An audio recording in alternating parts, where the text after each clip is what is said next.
the factory and we're putting the first curved window section in. This is very cool. This is a huge, massive window. It's 5.14 meters perimeter. And so it's going in, and it's pretty cool. We're not going to put the actual, we're just putting the frames in right now. We'll put the windows in once the unit's in the water, because we don't want the, if there's any movement with it going into the, putting the pod into the water, we don't want that to crack the glass.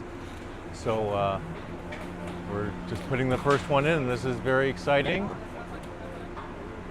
It looks like it's a good fit over there, a little bit tighter on this one side. And this is going to go around more than 180 degrees in one. It's going to be between about 3 pieces. It's just starting to rain here too, so it'd be nice to have windows. But yeah, so that's very, very exciting. We've been waiting for this day for a long time.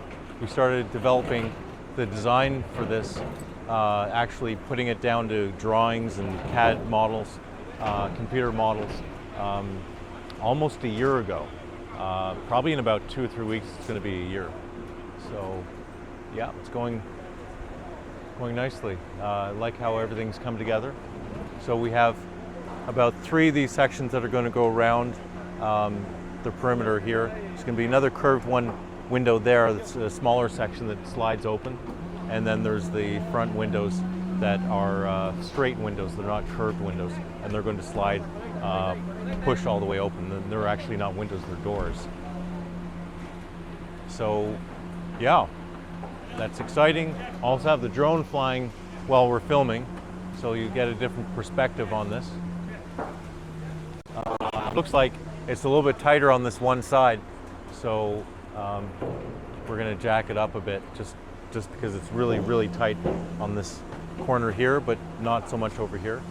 So yeah, very exciting. We're making a lot of good progress on doing the finishing on the bottom part as well. Once they're finished with the finishing, then we'll do a top coat of gel coat, so it'll have a really nice look and appearance.